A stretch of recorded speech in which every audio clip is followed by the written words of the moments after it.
I run a business called Welling Heritage Crafts in Portaferry, but I'm also a director of Hedgerows Ireland, so an all-Ireland based charity supporting and looking after hedgerows, traditional maintenance and management of hedgerows.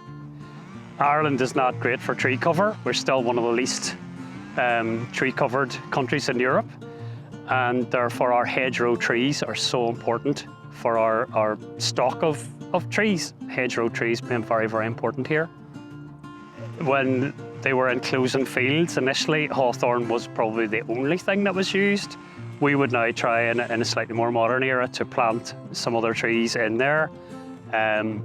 Trees for fruit, crab apples, cherries, rowan, anything that will help the birds as well as ourselves. Even, you could even put ordinary apple trees in, which then gives us a crop. We like a mixed hedge. A lot of stems, so the Department of Agriculture would advocate 6 to 7 plants per metre in a double staggered row. So that is a lot of plants and a lot of, a lot of density. I think there probably is a die-off factor. So, if you lose 1% of those plants or whatever, stronger ones will shade out the weaker ones. But a good, compact, tight hedge, if plants were spaced about half a metre apart, to a wee bit tighter than that, you would have a fairly good hedge. So, and age-wise, from newly planted, we would be looking at between 12 and 20 years to work at that. That would be our kind of ideal for hand tools, not having to use chainsaws and power tools. Of course, the real world isn't mostly like that, and we're on an old farm here with sort of ancient or semi-ancient hedgerows that are big and gnarly and need a lot of work to bring back. But we're losing too many hedgerows, there's too many being ripped out. The legislation is not strong enough to protect them, but at least we're doing as much as we can to educate people, train people.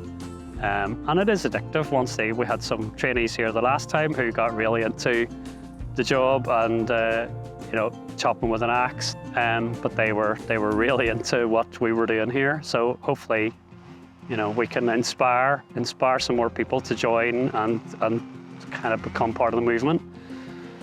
So the site we're on here is a council-owned site. We're working with the local historical society to rejuvenate and renovate the hedges here. So we are on a hedge laying series of workshops to try and bring some of these hedges back into a better state and a better management onto them, and bringing it into a cycle. So really we're looking at a 20 to 30 year cycle. Once we start and bring a hedge back into a laid state, then that will rejuvenate and regrow. A lot of our woodland birds would use hedgerows. As we said earlier, we have a lack of woodlands. All our small mammals, hedgehogs, the name is in there, isn't it? Badgers, all those animals will use it as a corridor. They'll move between various feeding areas. It's protection, it's shelter, even for our livestock. So a fence does not give lambs shelter in the springtime, but a decent, well-laid, strong hedge is going to give those lambs shelter. Obviously the insects are attracted to the hedge because that's where our plants, hedge margin will have flowering plants that's attracting moths and butterflies, and then at night obviously our bats then are feeding off those insects, so they will actually use a hedgerow to fly along. If there's a large gap in a hedge, they will not cross that gap. They don't like that feeling of exposure.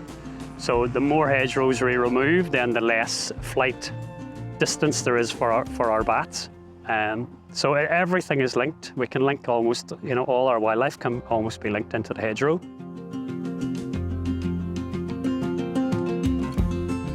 Well, did an archaeological dig with yourself, and it was mentioned that there was this hedgelaying, and we at Portmore about a year ago took upon ourselves to do 140 metres of hedgelaying, not knowing much about it. So we thought we'd actually get some advice from people that actually know what they're doing. So we're along here today being shown how to do it properly and some of the different techniques, some of the different tools to be used. But we're actually getting hands-on and able to do it. So that's why we're grasping the tools of the job. And it's nice. It's nice to be getting to use an old craft, an old artisan craft. There were countless hedge layers up and down the country previously, everywhere, England, Wales, Scotland, Ireland. But they're few and far between now.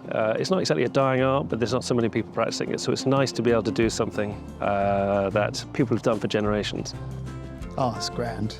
So we spend a lot of the time. That's a Northern Irish phrase. You realise that's a Northern Irish. It's class, isn't it? It's class. Brilliant, yes. Spend a lot of time just stripping brambles and things out, preparing for what we're going to do for laying the hedges, and just working with people, chatting, doing some stuff. It is. These sorts of things are always really good, particularly with hedgelaying, because you start with something that it looks like a hedge, but it's a mess essentially. It's full of stuff that needs to come out, whatever. And you strip it out, you lay it, and then when you walk away, there's a very tangible result. Yeah. If you spent your days, like I used to, sitting in front of a computer, putting a few numbers into a spreadsheet, appending a few lines to a Word document, and then you turn your computer off, there's nothing there. When you finish here today, we'll be able to look at that stretch of hedge, 30 metres or so, and there's a tangible result. You think, yeah, we did that. And it's a really satisfying feeling. It's not going to look like this in a year's time. It's going to look so much better because it takes a year to everything to sprout up. You can see how Spartan it looks at the minute, but in the spring, Yeah. it will be bursting into life again. Yeah. Bursting into life. That's what we found with the one at Portmore. Yes, Yeah. very definitely. Yeah, I mean, once again, conservation is a very long-term thing, and you can't just do a bit then and go, yeah, that's done. So looking forward to coming back in a year's time. Okay, this is a form of billhook, and there are so many different billhooks of different sizes and shapes and lengths. And this is a traditional hedge laying tool, and it's got sort of areas which are sharp for cutting into wood. You've got this sort of thing for pulling things out and hooking things away, and even a bit for pushing. Whereas this is very definitely a cutting implement.